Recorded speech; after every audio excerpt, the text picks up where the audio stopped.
Fala moçada, nós chegamos ao nosso terceiro vídeo de teoria envolvendo a parte de engenharia genética. Vamos falar de um tópico que eu acredito que tem sido um dos mais relevantes em termos de processos seletivos. Olha, durante muito tempo os vestibulares cobravam a chamada genética clássica.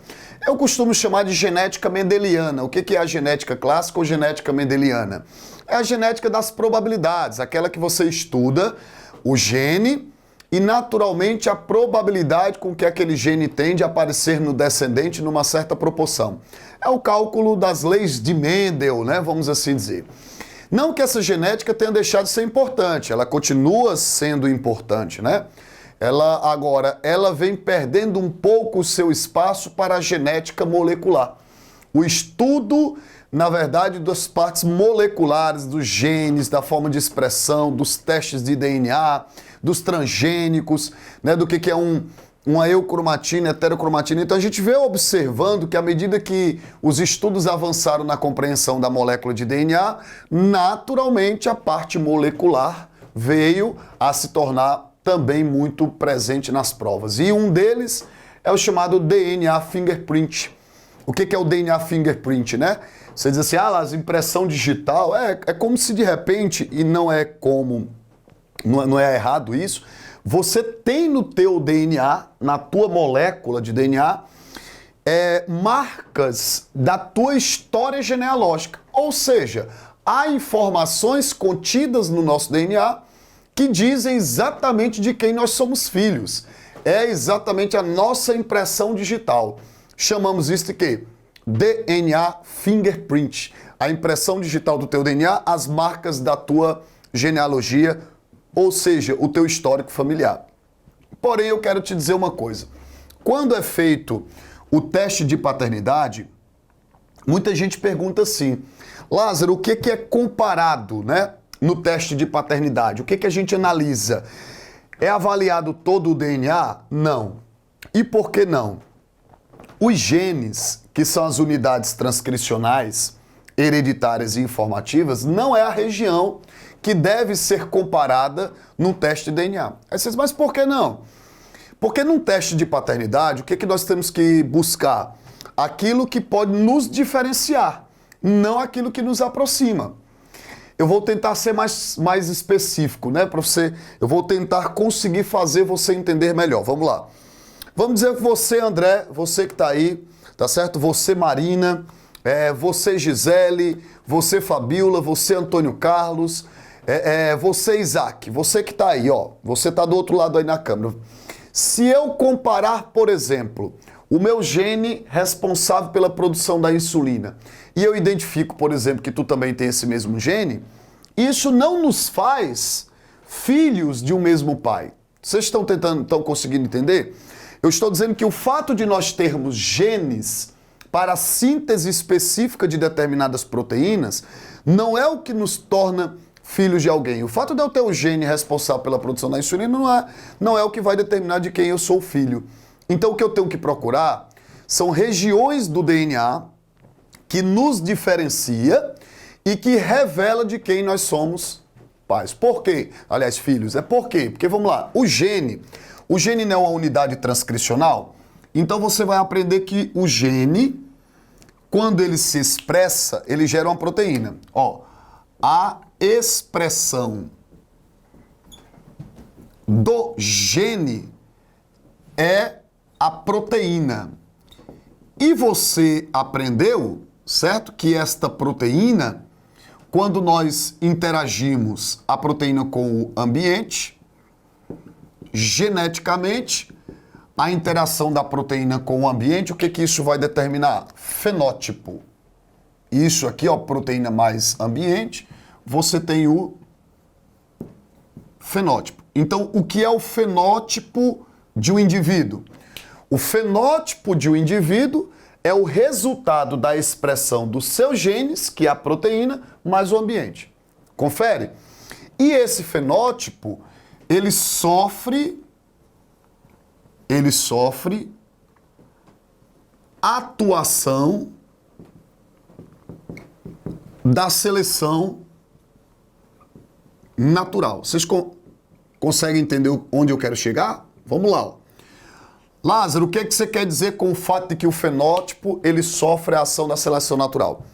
O que é a seleção natural? A gente ainda vai ter uma aula sobre isso, tá? Mas eu costumo dizer que a seleção natural atua sobre o fenótipo, selecionando o genótipo. Então, indivíduos de uma mesma espécie, evolutivamente, tendem a ter genótipos com um certo grau de semelhança. Porque, vamos lá, se uma proteína que eu produzo está aumentando minha taxa de sobrevivência, no que aumenta minha taxa de sobrevivência, eu me reproduzo mais. Se eu me reproduzo mais, eu deixo mais descendentes. Se eu deixo mais descendentes, naturalmente esse gene tende a ter sua frequência nessa população que aumentada. Então, moçada, indivíduos de uma mesma taxonomia, indivíduos de uma mesma espécie, tende a ter genes em comuns. Não são todos, claro, ninguém vai ter os genes iguais, tá? A não ser que sejam gêmeos univitelinos. Mas os genomas de indivíduos de uma mesma espécie têm alto grau de similaridade por estar submetido aos fatores de seleção natural. Então a seleção natural, ela aumenta a frequência dos genes que favorecem a adaptação, tornando os genomas de indivíduos muito próximos, tá? Então olha só, eu, você, tá certo? Você que tá aí, você, Fabiola, Antônio Carlos, Isaac, Marina, nós temos genes muito parecidos, porque nós pertencemos à mesma espécie. Então não posso comparar essas regiões transcricionais, porque a análise comparativa das regiões transcricionais nos aproxima filogeneticamente. Eu não quero descobrir se nós somos filogeneticamente próximos, porque sei que somos, já que pertencemos à mesma espécie. Eu quero saber quem são os teus pais. Foi aí, pessoal, que nós descobrimos que na região não transcricional, na parte do DNA que não é transcricional, há certas sequências que são chamadas de quê? VNTRs, tá?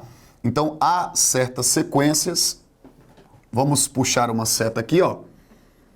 Estas sequências que aparecem, onde ela aparece nas regiões não transcricionais do DNA, você vai chamar de VNTRs.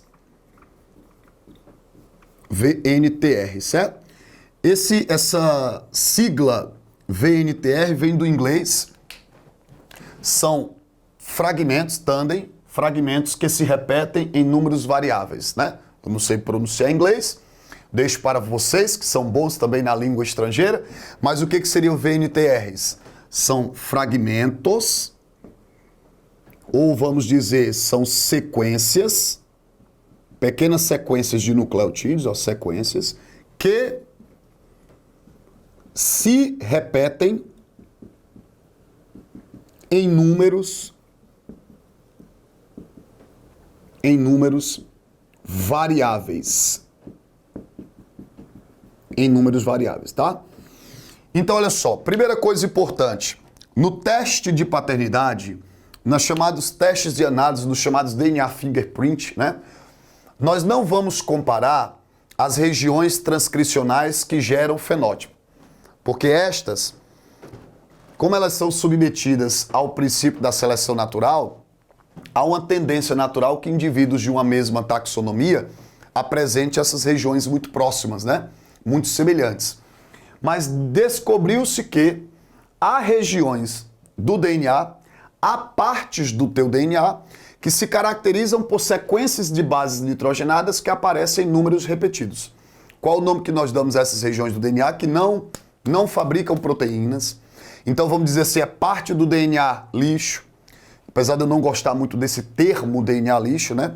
Porque dá a impressão de que tudo aquilo que não é transcricional é lixo, isso não é verdade, porque tem as heterocromatinas constitutivas, telômeros, centrômeros, então não gosto muito desse termo DNA lixo, porém tenho que dizer que isso aqui, as VNTRs, é parte do DNA não transcricional, tá? Então, primeira coisa que você também, aliás, outra coisa que você também precisa anotar, ó, isso aqui é região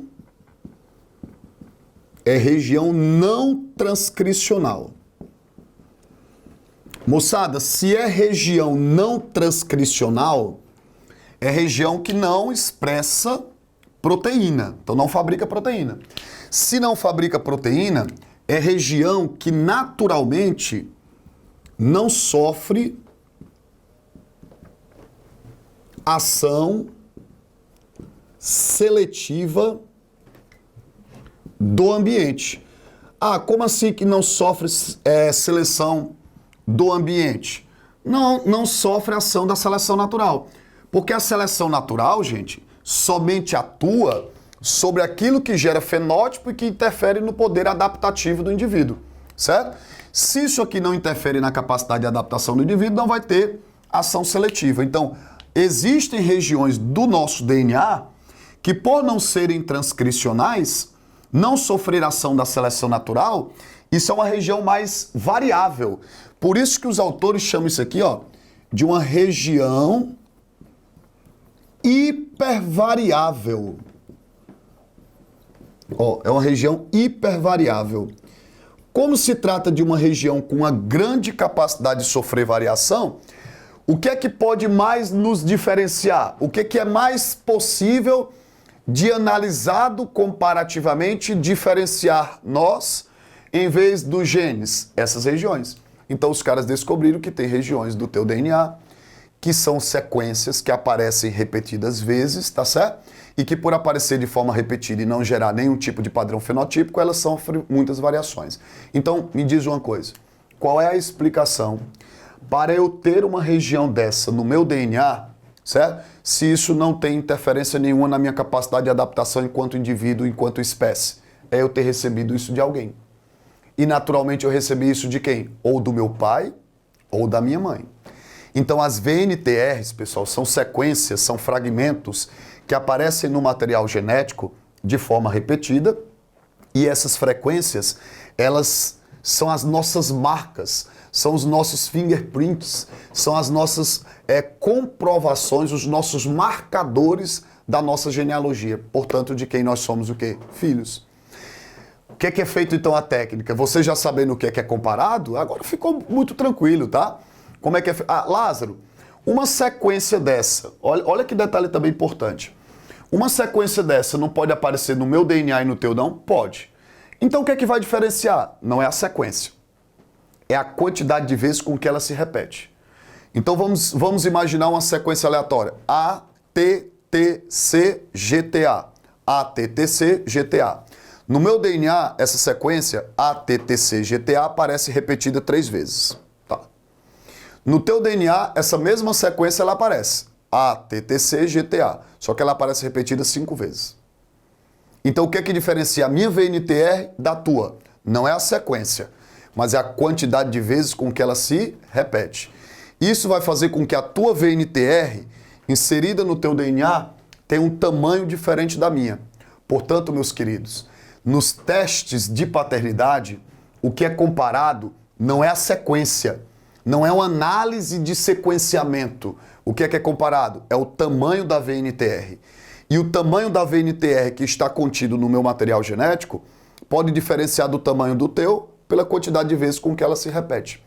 E de quem eu recebi essa sequência em uma certa quantidade de vezes com que ela se repete, ou do meu pai ou da minha mãe. Então, primeiro objetivo do teste, tá certo, de DNA, é você pegar o material genético de todas as pessoas que você quer submeter a comparar. Eu criei aqui uma situação hipotética, né? Qual foi a situação hipotética aqui? Eu quero saber quem é o pai dessa criança. Aqui está a mãe e eu tenho 2 pais aqui para se fazer análise comparativa, tá? O que nós vamos comparar dos 4? Nós vamos comparar dos 4 as VNTRs. As VNTRs dele, que são exatamente o quê? Esses fragmentos, essas sequências em números o quê? Variáveis, tá bom? O que é que vai diferenciar a VNTR deles? O tamanho delas. E o que é que vai diferenciar as VNTRs? A quantidade de vezes com que ela se repete. Então nós vamos coletar material dos 4 indivíduos. Qual é o material que se pode coletar dos indivíduos? Um tecido que oferte células que contenha material genético. Se eu doar, por exemplo, tecido sanguíneo para um exame, nós podemos usar as hemácias para se fazer o teste? Não, Porque as hemácias são células anucleadas. Como elas não têm núcleo, não vai ter o material genético. Então eu tenho que doar um tecido que possa ofertar o material genético para análise e os cortes, tá certo? Então, coleta-se tecido, né, ou material biológico dos 4 indivíduos, pega o DNA dos 4 e submete o DNA dos 4 às mesmas enzimas de restrição. Lázaro, por que eu tenho que submeter o DNA das 4 pessoas às mesmas enzimas de restrição? Porque eu tenho certeza que eu submetendo o DNA dos 4 indivíduos às mesmas enzimas de corte, elas irão clivar, cortar o DNA nos mesmos pontos. Detalhe, cortar o DNA nos mesmos pontos não significa cortar VNTRs de mesmo tamanho, porque as enzimas de restrição cortam as VNTRs depois que as sequências deixam de se repetir. Você está entendendo? Então, por exemplo, se a minha VNTR, a sequência se repete 3 vezes, quando ela para de se repetir, corta a enzima de restrição. Já no teu DNA, a mesma sequência aparece, mas ela não se repete 4 vezes, só corta depois. Então, literalmente, quando eu submeto o meu DNA, o DNA de outra pessoa, o DNA de outra pessoa, as mesmas enzimas, vão cortar VNTRs nos mesmos pontos, mas que vão ser de tamanhos diferentes. O que nós vamos fazer depois desse corte, depois de separar as VNTRs? Há uma técnica laboratorial chamada de processo eletroforético. É a eletroforese. O que a eletroforese faz? Ela separa os fragmentos moleculares por tamanho, tá? Então, a técnica de eletroforese, simples demais. É uma maneira laboratorial de eu pegar substâncias e separá-las por tamanho, por densidade. Então essas VNTRs aqui, gente, ó, elas vão ser separadas exatamente por tamanho. Lázaro, como é que se separa por tamanho? Coloca-se no equipamentozinho, certo? No equipamento para se fazer a eletroforese, tem um gel e o equipamento ele tem eletrodos. Então ele vai gerar, né, através dos eletrodos, uma polaridade. Como a molécula de DNA, lembra que ela tem 5 linhas, 3 linhas, então ela tem polaridade negativa, certo? Os fragmentos vão correr para o sentido do polo quê? Do polo positivo. Quando ele tem polaridade negativa, ele vai correr, vamos assim dizer, para o polo, certo? Para o polo positivo. As moléculas que correm mais rapidamente, porque ó, eu boto os fragmentos lá no equipamento, tem os eletrodos, na hora que eu ligo o equipamento, os fragmentos correm no sentido da polaridade positiva do equipamento, porque o DNA tem polaridade o quê? Negativa. Os fragmentos que ficam mais próximos do polo que, gente? Positivo, eles são os fragmentos menores. Eles são as VNTRs menores. Eu poderia dizer que essa VNTR aqui, ó, ela tem 100 pares de base. 100 pares de base. Eu posso dizer que essa VNTR aqui, ó, tem 200 pares de base. Eu posso dizer que essa VNTR aqui, ó, ela tem 400 pares de base. Por quê? Por quê, Lázaro?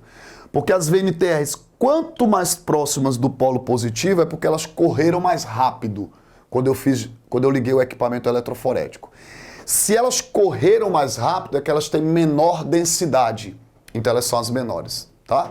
Então eu vou submeter as VNTRs da criança, as VNTRs da mãe, as VNTR do pai, as VNTR do outro pai. Vou submeter todas as VNTR dos indivíduos ao equipamento. Quando eu ligo o equipamento, o que ele faz? Ele pega as VNTR e separa por densidade. Ao separar por densidade, terminou, desligou o equipamento, eu vou comparar. Aí eu vou comparar quem tem a VNTR de quem. O segredo é, você não quer saber quem é o pai da criança? Olha como é simples isso em prova, tá certo? Tá vendo essa VNTR dessa criança aqui? Você vai fazer o seguinte, quando ele tem uma VNTR que a mãe tem, ó, essa VNTR é exatamente igual à da mãe, ó, mesmo tamanho de VNTR. Então não me ajuda. Por quê? Porque se ele pode ter recebido isso aqui da mãe dele, não vai me ajudar. Então o que você tem que fazer? Você tem que pegar as VNTRs da criança, que a mãe não tem, para eu saber quem é o pai. Bora? Pra cá, ó. Olha essa VNTR aqui, gente. Vocês estão vendo que essa VNTR aqui a mãe não tem, ó. Como a mãe não tem, de quem que ele herdou essa VNTR? Só pode ter sido do pai. Aí tu olha, o pai 1 tem? Tem. O pai 2 também? Também. A briga continua. Então, ainda por essa VNTR aqui, não deu para saber quem é o pai, não. Tá entendendo? Pode ter recebido tanto do pai 1 como do pai 2. Ó, essa VNTR, ele recebeu de quem? Pode ter sido da mãe. Então, não me ajuda a olhar. Essa pode ter sido da mãe. Então, também não me ajuda. Essa, ele recebeu da mãe? Não. Ele recebeu de quem? Do pai. E aí tu observa que é exatamente o pai o quê? O pai 1. Essa, ó, também ele recebeu de quem, ó? Do pai 1, ó. Essa, da mãe. Essa pode ter sido da mãe ou do pai. Certeza. Todas as VNTRs que uma criança tem, ou ela recebeu da mãe, ou ela recebeu do pai. O pai pode até ter VNTRs que a criança não tem, lógico, porque eu não vou doar todo o meu DNA para o meu filho. Eu dou uma parte. Agora, o DNA do meu filho, obviamente, parte fui eu que doei, parte foi a mãe dele. Então, por isso que eu tenho que comparar as VNTRs da criança com a da mãe, com o suposto pai. As VNTRs que ele recebeu da mãe, ok, não me ajuda. Mas as que ele não recebeu da mãe, só pode ter sido o quê? Do pai. Então, nesse caso, ó, o pai biológico, certo? O pai biológico dessa criança é o pai 1. Tranquilo? O teste, pessoal, ele tem um grau de confiabilidade absurdo, certo? Não há o que contestar o exame. Porque o exame de DNA, ele está comparando exatamente regiões do material genético não transcricional, região que não sofre ação seletiva do ambiente, portanto, é o que mais é provável de nos diferenciarmos. A única chance do DNA de uma pessoa conter material genético de outro indivíduo é ter herdado dele. Então não tem o que se questionar. O detalhe curioso em termos de legislação, até um certo tempo, pessoal, o que a legislação brasileira dizia? Dizia que você não era obrigado a fornecer material para o teste. Você não era obrigado. Porque a Constituição resguardava as pessoas, né, a não ter que fornecer material contra si mesmo, provas contra si mesmo. Ok. No entanto, as nossas casas legislativas criaram um projeto de lei, não sei se esse é o termo técnico, eu posso falhar aqui, mas criou um projeto de lei onde queria dizer que as pessoas não eram obrigadas a fornecer material. Você continua não sendo obrigado a fornecer material para o teste. Mas não fornecer material daria ao juiz a capacidade de te autodeclarar o pai biológico da criança. Vamos lá? Eu não sou hoje obrigado mais, certo? A fornecer, eu não sou obrigado mais não, nunca fui na verdade, né? Obrigado a fornecer material para o teste. Só que antes eu não fornecia e ficava por isso mesmo. Houve uma lei que foi aprovada que afirmava que uma vez que eu não forneço o material, eu sou autodeclarado pai biológico da criança. O juiz ele vai me autodeclarar pai biológico, certo? Por quê? Porque ao não fornecer eu estou dizendo que eu não quero submeter ao teste. E o Supremo Tribunal Federal, quando essa lei foi aprovada nas casas legislativas, o Supremo Tribunal Federal, que é o guardião da nossa Constituição, determinou, né, houve uma votação, e segundo o Supremo, essa lei não é inconstitucional. Porque ela não fere a Constituição, porque ela continua não obrigando as pessoas a fornecer prova. No entanto, antigamente, olha como deu uma reviravolta nos testes de paternidade. Antes, qual era a maneira que eu tinha de não me tornar pai biológico de uma criança? Não fazer o teste. Concorda? Hoje, qual é a única forma de eu não ser declarado pai de uma criança? A forma possível de eu não ser? Fazer o teste e dar negativo. Porque se eu me negar a fazer o teste, eu vou ser declarado pai biológico. Por isso que isso, cara, foi para a nossa justiça, teve um impacto muito positivo, porque aquelas centenas de milhares de processos que empilhavam as nossas varas, né, cíveis aí de identificação de paternidade começaram a ter celeridade, porque hoje os próprios advogados chegam para o cara e dizem assim, você tem que fazer o teste. A forma de, já que você está dizendo que não é o pai biológico, submeta-se. Submeta-se à análise de tuas VNTRs. Permita que o teu fingerprint seja comparável. Porque se você não é o pai biológico, o exame identifica isso. Então esse exame hoje é utilizado para testes de paternidade, certo? O exame é utilizado pela perícia forense. Por que pela perícia forense? Porque se eu estive no local onde houve um crime e há material biológico meu lá, e quando eu comparo o DNA do local do crime com o meu DNA, só que aí vai dar 100%, né? Bate exatamente 100%. Eu tenho que me explicar o que é que material biológico meu está fazendo no local do crime. Por isso que as análises de DNAs hoje, elas ajudam, corroboram a desvendar crimes, né? A pelo menos fazer parte do processo criminal. Não é o teste de DNA que vai dizer se eu sou culpado, não. É o processo. É a análise de todo um processo, é o inquérito construído pelas autoridades. Mas o teste do DNA hoje é parte do processo, é parte do inquérito, tá? Por isso que essa aqui é uma das aulas, né, um dos materiais que tem sido muito cobrados em prova. Eu espero que eu tenha conseguido esclarecer para você o que realmente é comparado, por que que essa comparação tem um grau de confiabilidade e o que é comparado durante o processo e a técnica como é feito para que se haja essa comparação. Ficou claro? Massa, que bom, que bom. Fico feliz quando a gente consegue tornar o aprendizado, né, um pouco mais didático e receber de vocês, né, esse feedback acaba nos motivando a continuar levando a educação séria para esse nosso país tão amado. Um beijo no coração de todos vocês, tá certo? E fica aí os testes de paternidade compreensíveis. Valeu, moçada!